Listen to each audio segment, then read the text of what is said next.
my dear viewers. So this is actually the continuation of lecture number 4. ठीक है, due to some अनएविटेबल circumstances ये video जो है pose हो गया और मुझे एडिटिंग नहीं आता है कि उसको फिर जोड़ूँ और एक साथ मैं इस वीडियो को अपलोड करूँ, वो अभी तक मुझे नहीं आता है. ठीक है, so I am sorry for that. I learn in future, so I upload this two separately, but this is the continuation of lecture 4. ठीक है, सो स्टे ट्यून्ड. सो हम लोगों ने bit A and bit B जो है इसको हम लोगों ने पढ़ा है.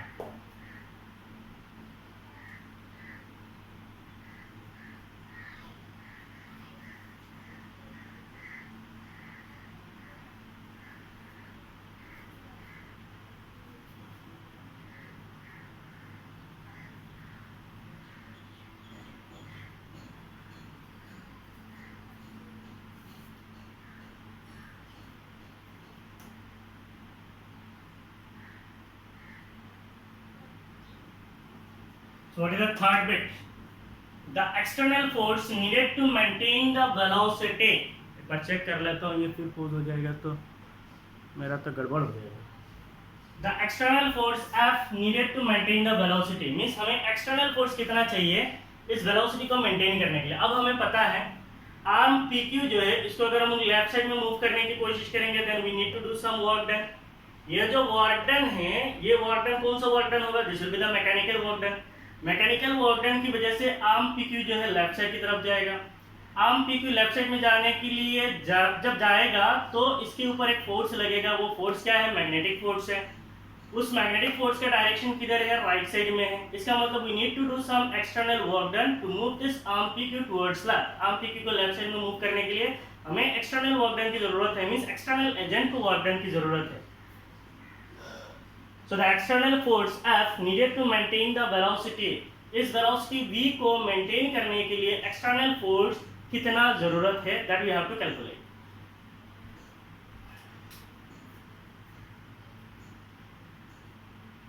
So we are going to calculate the external force required or needed. The external force required to maintain the velocity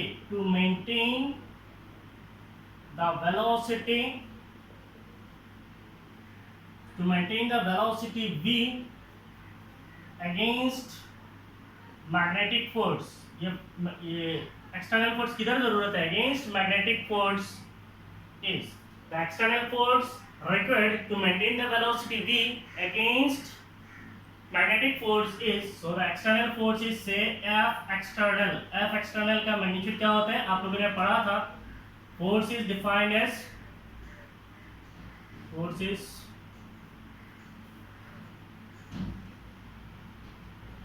the external force F needed to maintain the velocity. एक second,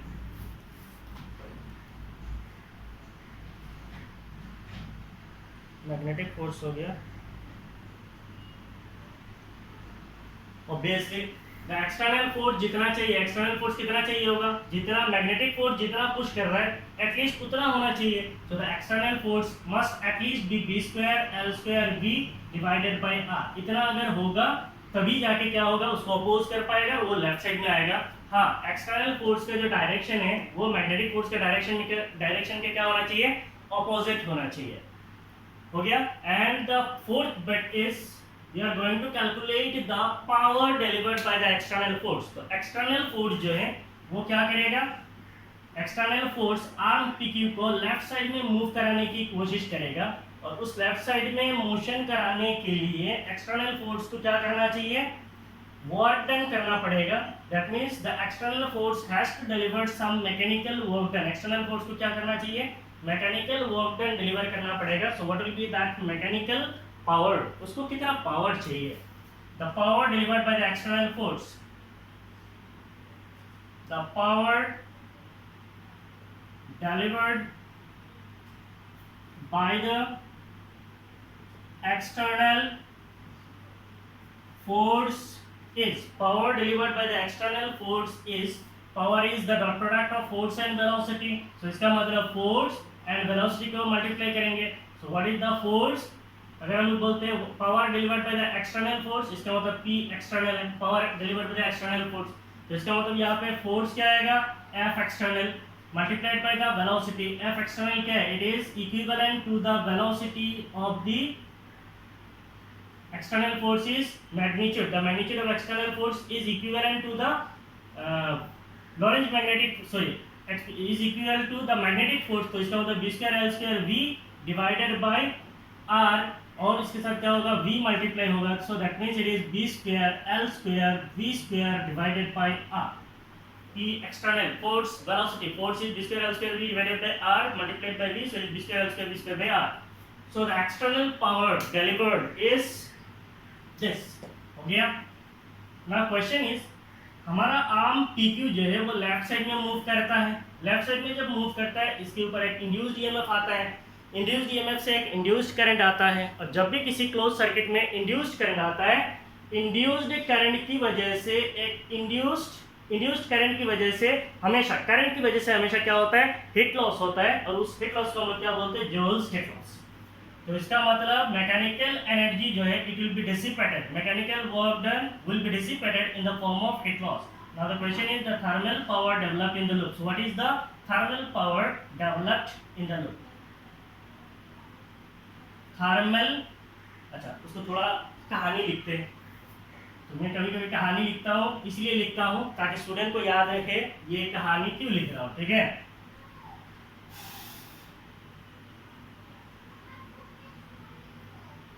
The energy needed to maintain the mechanical work done, or the energy needed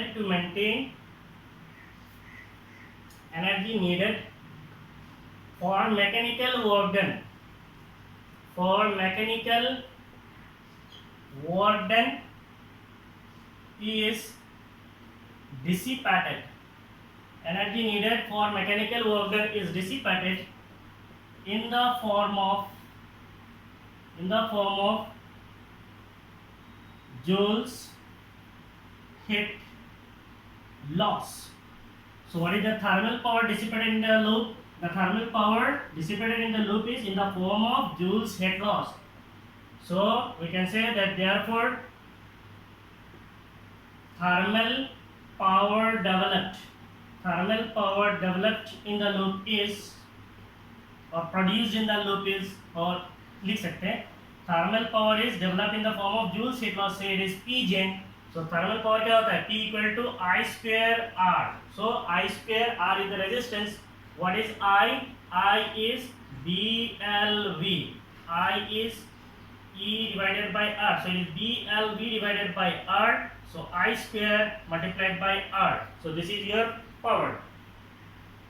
so you can say that the mechanical power Pj will be equal to B square L square V square divided by R square multiplied by R। so you can say that the joules heat का जो power है, that power is B square L square V square divided by R। now you see the mechanical work done, mechanical power and the electric power both are equal। so what is the external power or the mechanical power? it is B square L square V square L square V square divided by R। और ये दोनों क्या है, equal है। तो आप ऐसे भी क्वेश्चन दे सकते हैं ना, show that the mechanical power is equivalent to the electric power or the power developed due to heat। तो फंडामेंटल तो वही है, क्वेश्चन कुछ भी बना के आपको दे सकता है, बट फंडामेंटल्स आपको हमेशा याद रखना है, ये कहाँ से है, कैसे है, क्यों। सो this is about this complete question, ठीक है। अभी आप लोग पोज मारिए और लिखिए, ठीक है। तो मैं भी कोशिश करूंगा कि पोज मारने का टाइम पे मेरा वीडियो जो है वो क्लोज ना हो, क्योंकि पोज मारने के टाइम पे वीडियो क्लोज होने से मेरा क्या बुरा हाल हो सकता है मुझे पता चलेगा, ठीक है।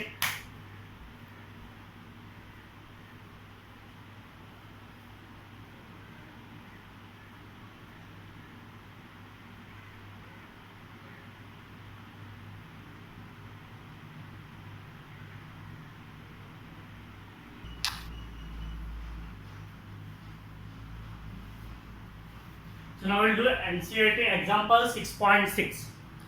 और ये जो क्वेश्चन है ये आपका Assam higher secondary education council पे 2 बार आ चुका है। और ये किसी भी बोर्ड एग्जाम के लिए या फिर सीबीएसई के एग्जाम के लिए इट्स वेरी इंपॉर्टेंट क्वेश्चन है, ठीक है। हाँ, यहाँ पे आपको क्वेश्चन का रूप थोड़ा बदल सकता है, जैसे मान लीजिए metallic rod of length, metallic rod of 1 metre length की जगह पे ऐसे बोल देगा metallic rod of length L is rotated with a frequency of new revolution per second with one end at the center and the other end at the circumference of a circular metallic ring of radius, मान लीजिए दे देगा radius r metre, about an axis passing through the center and perpendicular to the plane of the ring, a constant and a uniform magnetic field of b Tesla बोलेगा, value नहीं देगा, parallel to the axis is present everywhere, what is the EMF between the center and the metallic ring। इसका मतलब आपको उस EMF का expression derive करने के लिए दे सकता है, या फिर इस क्वेश्चन को आपको सीधा दे सकता है। अगर ये क्वेश्चन सीधा दे दिया तो हम लोग क्या करेंगे, सीधा मैग्नीट्यूड को डाल के भी निकाल सकते हैं, ठीक है। सो इस क्वेश्चन को करते कैसे, question is a metallic rod, so there is a metallic rod, ठीक है। So there is a metallic rod, मान लीजिए ये कोई एक मेटालिक रॉड है ऑफ लेंथ 1 मीटर। सो इस मेटालिक रॉड का लेंथ कितना है, लेंथ जो है 1 मीटर है, is rotated with a frequency of 50 revolution per second. तो इस मेटालिक रॉड को हम लोग क्या करते हैं, रोटेट करते हैं, इसको क्या करते हैं, ऐसे रोटेट करते हैं with a frequency, and that frequency of revolution is 50 revolution per second. Means इसको ऐसे घुमाते हैं, कितना फ्रीक्वेंसी पे घुमाते हैं, the frequency of revolution is 50 revolution per second with one end hinged, hinged का मतलब होता है fixed, with one end hinged, HINGED, hinged का मतलब होता है fixed at the center and the other end at the circumference of a circular metallic ring। Means कुछ इस तरह है, अगर हम लोग बोलते हैं ये कोई एक मेटालिक रिंग है, यहाँ पे एक मेटालिक रॉड है, ये हो गया मेटालिक रॉड। इस मेटालिक रॉड का सेंटर कहाँ है, सॉरी इस रिंग का सेंटर कहाँ पे है, सेंटर यहाँ पे है। तो रॉड का सेंटर कहाँ पे है, रॉड का सेंटर जो है वो फिक्स्ड है, कहाँ पे, मेटालिक रिंग के सेंटर पे फिक्स्ड है, with one end hinged at the कहाँ पे, with one end hinged at the center and the other end at the circumference of circular metallic loop। और ये जो इसका दूसरा एंड है वो कहाँ पे है, सर्कुलर मेटालिक लूप के सरफेस पे है, ठीक है, ऑफ रेडियस 1 मीटर। तो ये जो रिंग है, इस रिंग का रेडियस कितना है, इस रेडियस का जो रेडियस है दैट रेडियस इज 1 मीटर है। इसका मतलब क्या है, हमारा जो मेटालिक रॉड है उस मेटालिक रॉड का भी लेंथ कितना है, लेंथ है 1 मीटर, और रेडियस रिंग का रेडियस कितना है, वो भी 1 मीटर है।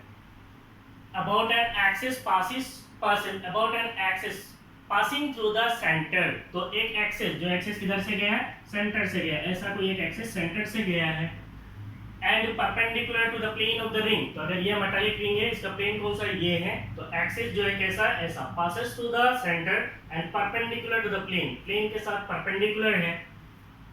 A constant and uniform magnetic field of 1 Tesla parallel to the axis is present everywhere। तो एक्सिस कैसा है, ऐसा, तो एक्सिस के साथ एक यूनिफॉर्म मैग्नेटिक फील्ड है। पहले आप सुनो, मैं आपको अच्छी तरीके से ड्रॉ करके दिखा रहा हूँ। तो यहाँ पे एक यूनिफॉर्म मैग्नेटिक फील्ड है, मान लीजिए that uniform magnetic field is B। उस यूनिफॉर्म मैग्नेटिक फील्ड के साथ एक्सिस कैसा है, the axis is parallel to the uniform magnetic field. A constant and a uniform magnetic field of 1 Tesla parallel to the axis is present everywhere। What is the EMF between the center and the metallic ring। तो center और metallic ring के बीच में EMF कितना होगा, that we are going to calculate। ये हमारा question है। Now इस चीज को हम लोग क्या करते हैं, एक सुंदर करके इसको ड्रॉ करते हैं। Say we have a circular metallic ring। ये क्या है, एक circular metallic ring है। इस circular metallic ring, so that means this is my metallic ring, this is the metallic ring। इस रिंग पे सेंटर है, मान लीजिए ये सेंटर है, तो यहाँ पे हम लोग क्या करेंगे, एक रॉड को रखेंगे, से दिस इज द रॉड, ये क्या है, एक रॉड है, and this rod is, say that rod is open, this rod is rotated in a uniform magnetic field. So there is a uniform magnetic field, और ये जो यूनिफॉर्म मैग्नेटिक फील्ड है, उस यूनिफॉर्म मैग्नेटिक फील्ड जो है, it is parallel to the axis, it is parallel to the axis of the loop, it is parallel to the axis of the metallic ring. Metallic ring का जो centre है, centre में से एक axis गया, उसके साथ पैरेलल है। तो that means this is the magnetic field. मैंने क्रॉस से रिप्रेजेंट किया, इसका मतलब मैग्नेटिक फील्ड किधर जा रहा है, अंदर की तरफ जा रहा है। Now this metallic rod is rotated in a uniform magnetic field. तो ये metallic rod जो है rotate करता है, कैसे rotate करता है? ऐसे with a uniform velocity, say that uniform velocity is omega. ये rotate करता है, इसका rotation का जो uniform velocity है, that uniform velocity angular velocity मैं consider कर रहा हूँ, इसका rotational angular velocity कितना है? ओमेगा है. And we know that angular velocity is given as d theta divided by क्या है? dt है. इसका मतलब omega is theta by T है. तो इसका मतलब थीटा इक्वल टू क्या है? ओमेगा टी है. तो यहाँ पे जो एंगल कवर करेगा एक छोटा टाइम के लिए, that theta is omega T. OP उसको और एक नाम दे देता, मान लीजिए ओपी, उसका नाम दे देते से ओ क्यू या ओ आर. आर का यूज हुआ, आर रेडियस के लिए यूज करेंगे, इससे ओ एम कुछ भी दे दो, नाम देना है. ठीक है. Now what is the radius? Say the radius of this ring is r. इसको थोड़ा मिटा देता हूँ, नहीं तो दिखाई नहीं देगा आपको. इस जो मेटल रिंग है, रिंग का रेडियस कितना है? r है. तो इसका मतलब जो यहाँ पे हमारा जो मेटालिक रॉड है उसका जो लेंथ है और रेडियस है दोनों बराबर है. ठीक है. And it is rotated with an angular velocity. Say that angular velocity is omega. Now what is the induced EMF? Now imagine कीजिए ये जब rod rotate करेगा, the rod is rotating in a uniform magnetic field. That means due to the rotation of rod, rod के अंदर का जो charges है, charges का मतलब free charges है, free charges का मतलब electrons है. तो rod के अंदर का जो electrons है, वो electrons का भी motion हो रहा है कहाँ पे? Uniform magnetic field में. तो इसका मतलब इलेक्ट्रॉन्स का मोशन हो रहा है, इसका मतलब चार्ज का मोशन हो रहा है मैग्नेटिक फील्ड में. चार्ज का मोशन मैग्नेटिक फील्ड में होने से चार्ज के ऊपर एक फोर्स लगता है, उसका हम क्या बोलते हैं? Lorentz force. तो there will be Lorentz force acting on the charges on the rod. Rod जब रोटेट करेगा लॉरेंज फोर्स लगेगा, जिसकी वजह से रॉड के अंदर का जो फ्री इलेक्ट्रॉन्स है वो फ्री इलेक्ट्रॉन्स किधर जाएगा? मेटालिक रिंग के सरफेस में चला जाएगा because of the Lorentz force. क्योंकि यहाँ पे सरफेस एरिया ज्यादा है, इलेक्ट्रॉन्स यहाँ पे आराम से जा सकते हैं. So there will be separation of charges. इससे क्या होगा? चार्ज का सेपरेशन होगा. चार्ज का अगर सेपरेशन होता है तो इसका मतलब सेंटर और मेटालिक रिंग के बीच में एक ईएमएफ पैदा हो जाएगा. चार्जेस आर सेपरेटेड, इसका मतलब there is difference in potential. यहाँ पे कुछ पोटेंशियल होगा मेटालिक रिंग पे और सेंटर पे कुछ पोटेंशियल होगा, डिफरेंस इन पोटेंशियल होगा. इसका मतलब रॉड के अक्रॉस में क्या होगा? ईएमएफ जनरेट होगा. वो ईएमएफ कितना जनरेट होगा that we have to calculate. ठीक है. तो इसको पहले हम जनरल एक्सप्रेशन को डराइव करेंगे. As the rod is rotated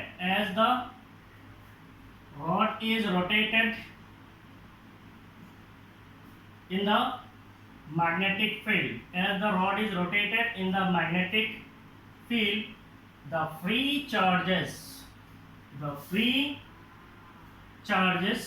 or you can say the electrons, the free charges will move outward. The free charges will move outward and reaches the metallic ring. ठीक है. Words एक बार check करना पड़ेगा. Reaches the metallic ring. As the rod is rotated in the magnetic field, the free charges will move outward and reaches the metallic ring.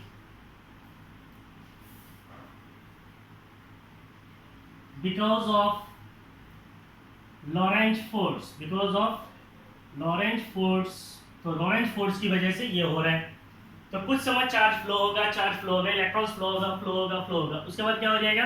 इन दोनों के बीच में क्या हो जाएगा? चार्ज का जो मोशन है वो स्टॉप हो जाएगा. That means there will not be any motion of electrons and we can say the charges are separated. अब जब चार्ज सेपरेट हो जाएगा तो ये मत जनरेट होगा. After some time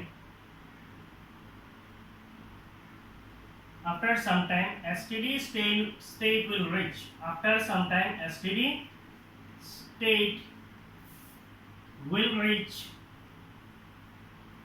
and there will not be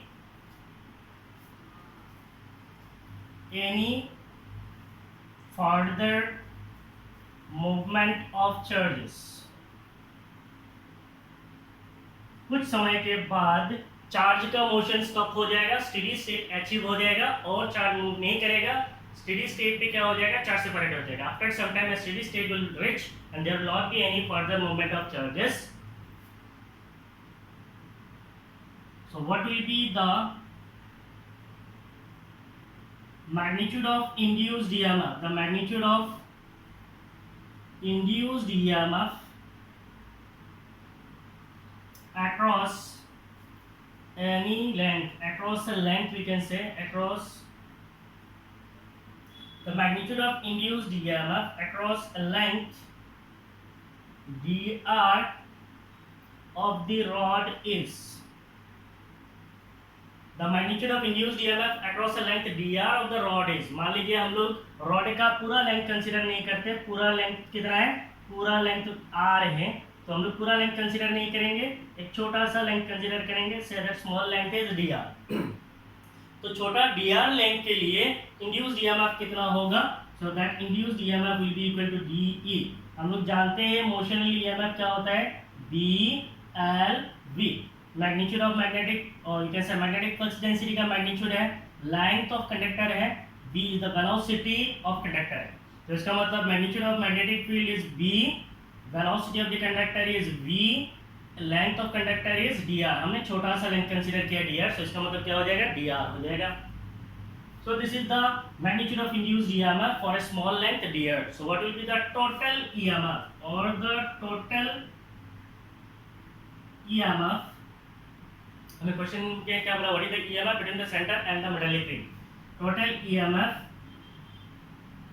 सीधा लिख देते हैं, total EMF across the length of conductor, across इनके जैसा लिखते हैं, EMF between the center and the metallic ring is, EMF between the center and the metallic ring is,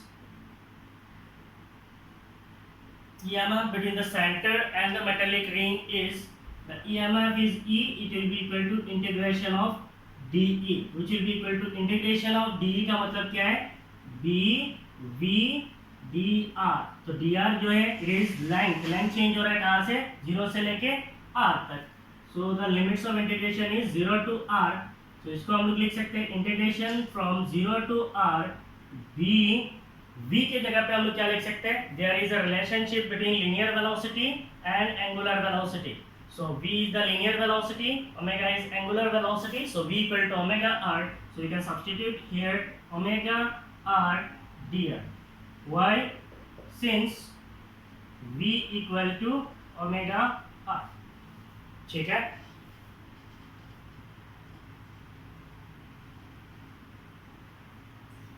So इसका मतलब the induced EMF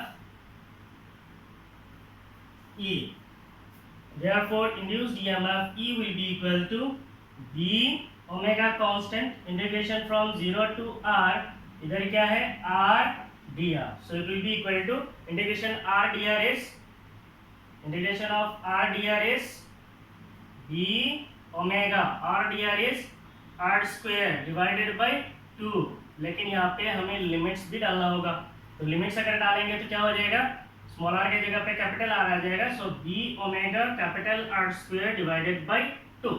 so this is the expression for EMF generated between the centre and the metallic ring, B omega R square divided by 2।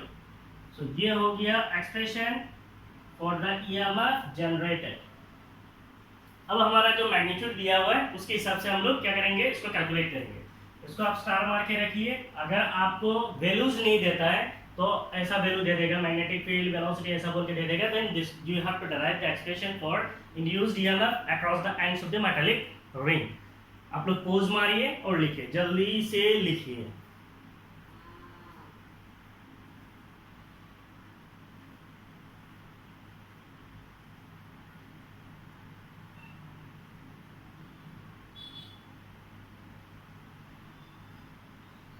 हो गया?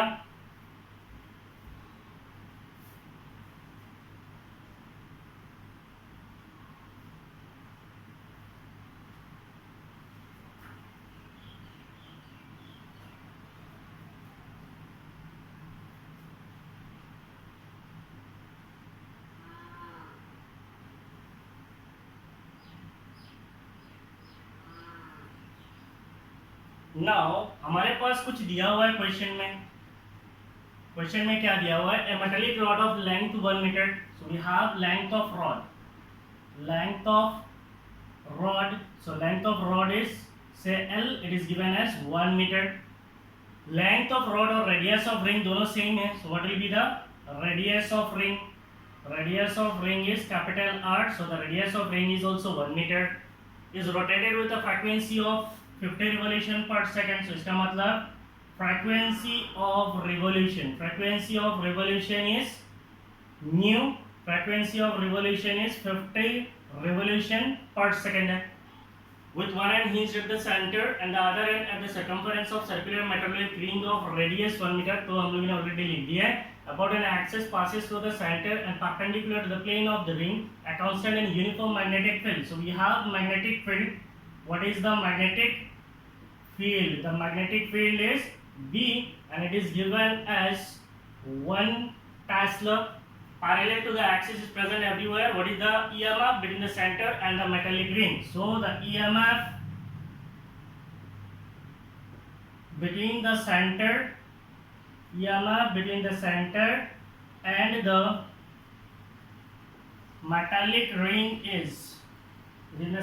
and the metallic ring is E will be equal to B omega R square divided by 2.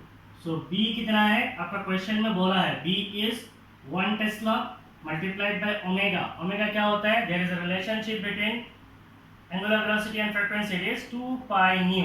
तो इसका मतलब 2 pi means कितना है? 3.14 nu means frequency. It is given as 50 revolution per second. Omega हो गया R square. R means radius. तो इसका मतलब 1 square divided by 2.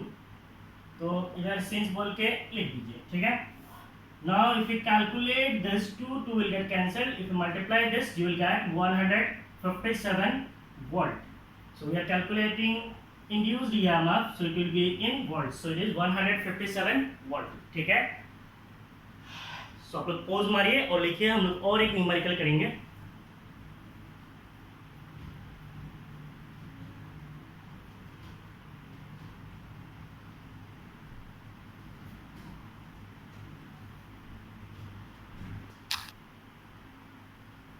So now we'll study example 6.7. The question is a wheel एक wheel है with 10 metallic spokes. तो एक wheel है और इसके अंदर total metallic spokes कितने हैं?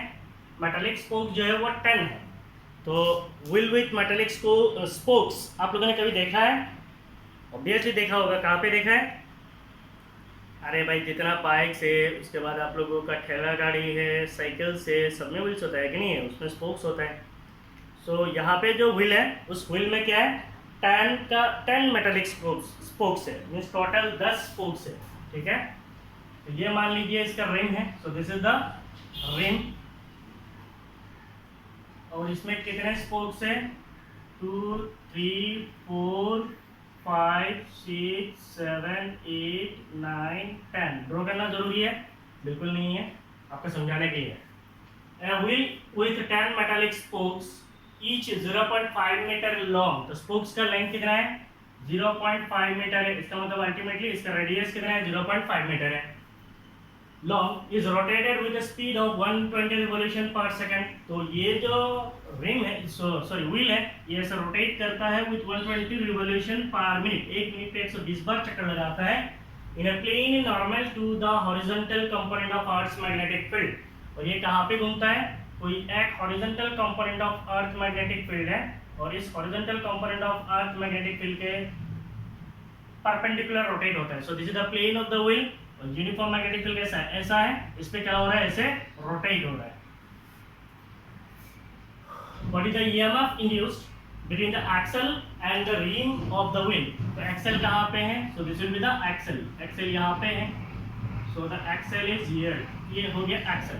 एक्सल और रिंग के बीच में ईएमएफ कितना होगा, है कि नहीं है? तो आप लोग सोचेंगे सर पहले हम लोगों ने एक रॉड कंसीडर किया था। मान लीजिए ये कोई एक मेटालिक सर्कुलर रिंग है और इसके अक्रॉस में अगर कोई एक रॉड रोटेट होता है तो इंड्यूस्ड ईएमएफ कितना आता है? Induced EMF is 1/2 B omega क्या होता है, आर स्क्वायर होता है। अगर आर इधर रेडियस है तो इसका मतलब यहाँ पे 10 स्पोक है, तो हम लोग क्या करेंगे, 10 से मल्टीप्लाई कर देंगे, मींस इसको हम लोग अगर 10 से मल्टीप्लाई कर देंगे तो हमें क्या मिल जाएगा, इंड्यूस्ड ईएमएफ, पूरा इंड्यूस्ड ईएमएफ मिल जाएगा। But it is wrong. क्यों रॉन्ग है, क्योंकि ये जो स्पोक्स है ये सारे स्पोक्स पैरेलल है कि नहीं है। मान लीजिए ये एक स्पोक है, ये एक पॉइंट है, ये एक पॉइंट है, 1 2, ये पॉइंट कहाँ पे, मेटालिक रिंग के सरफेस में, और ये रिंग पे है। इनके बीच में जो ईएमएफ होगा set that EMF is V.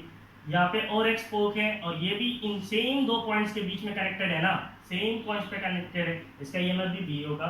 यहाँ पे जो स्पोक है इसका भी ईएमएफ क्या होगा, वी होगा। इसका मतलब ये सारे कैसे हैं, पैरेलल में। अगर सारे पैरेलल में, इसका मतलब ये सारे स्पोक्स के अक्रॉस में ईएमएफ क्या होगा, सेम होगा, क्योंकि दे आर इन पैरेलल। तो इसका मतलब यहाँ पे जो नंबर ऑफ रिंग्स है, सॉरी नंबर ऑफ स्पोक्स है, ये इमैटेरियल है, means it is not useful. ये जरूरी नहीं है, आपको ऐसे ही दिया है। तो शुरू करते हैं। A wheel with 10 metallic spokes, तो इसका मतलब आपके पास क्या चीज दिया हुआ है, number of metallic spokes, number of metallic spokes दिया हुआ है, दैट इज से कैपिटल N, इट इज दिया हुआ है 10 है।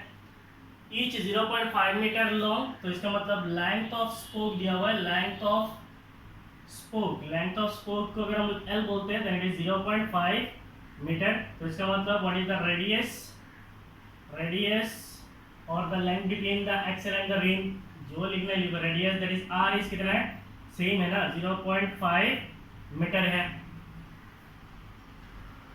Is rotated with speed of 120 revolution per minute. इसका मतलब फ्रीक्वेंसी ऑफ रिवॉल्यूशन दिया हुआ है, what is the frequency of revolution, frequency of revolution is nu and the frequency of revolution is 120 revolution per minute है। इसका मतलब frequency is 120 divided by 60 करेंगे, then it will be revolution per second. Revolution per second is actually frequency, तो इसका मतलब कितना है, the frequency is 2 revolution per second है। So the frequency is 2।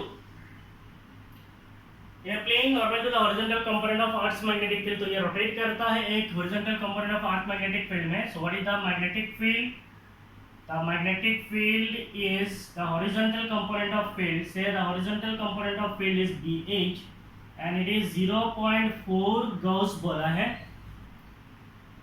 कहाँ पे है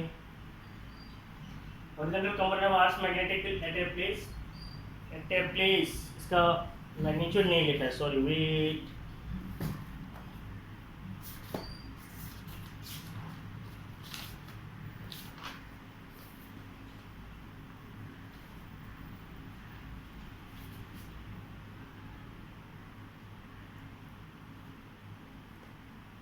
यहाँ पे आप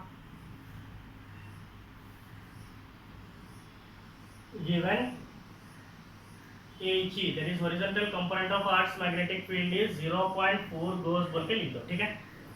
और आप लोग एक काम करना, इसको एनसीईआरटी से वैसे क्वेश्चन को लिख देना, कोई प्रॉब्लम नहीं है। एनसीईआरटी आपका बुक सामने है, उसको रख लीजिए, वही है। given horizontal component of Earth's magnetic field is 0.4 Gauss, और गॉस को अगर हम लोग टेस्ला में कन्वर्ट करेंगे then it is 0.4 Gauss is 10 power minus 4, so it will become Tesla. Now question is, what is the induced EMF between the axle and the rim of the wheel? So the induced EMF is, what is the induced EMF? Induced EMF is E, it is equal to B omega R square divided by 2. So it will be equal to B omega को हम क्या लिख सकते हैं, 2 pi nu b omega r square, so r square divided by कितना है, 2 है। So the induced EMF E will be equal to B. What is B? It is given. It is 0.4 into 10 power minus 4 multiplied by 2 pi nu. So 2 pi is 3.14, nu is frequency of revolution 2 है, r square इसका मतलब ये है 0.5 square, 0.5 square divided by 2, तो 2 तो आपका cancel हो जाएगा। So the induced EMF E will be equal to 2 cancel होने से आपको क्या मिलेगा, 2 गया, तो इधर 2 है और इधर 0.4 है, सो विल गेट 0.8। और एक चीज है that is 3.14 3.14 multiplied by 0.5 square, it is 0.25 divided by 2 गया तो बचा 2 multiplied by 0.4 is 0.8, 3.14, 0.25, 10 power minus 4 divided by नहीं रहेगा ना, divided by कुछ नहीं है. Induced EMF is this into 10 power minus 4. Induced EMF किस में आएगा? Induced EMF will be in volt. So induced EMF E will be equal to, इसको आप कैलकुलेशन कीजिए, कैलकुलेशन करेंगे then you'll get 6.28 multiplied by 10 power minus 5. 6.28 multiplied by 10 power minus 5 volt. So this is the induced EMF. ठीक है, तो इसके साथ हमारा आज का ये क्लास यहाँ पे ख़त्म होता है. और मैं फिर से बोल रहा हूँ, हमारा लेक्चर 4 जो है ये टूट गया था, तो 2 पार्ट्स में आपको मिलेगा. आप अच्छी तरीके से देखिए, आपको सीखने को बहुत कुछ मिलेगा. आप लोग दिल से मेरे लिए दुआ कीजिए और मैं आप सब लोगों के लिए दुआ करता हूँ. ठीक है, thank you for watching my videos. Thank you, bye bye.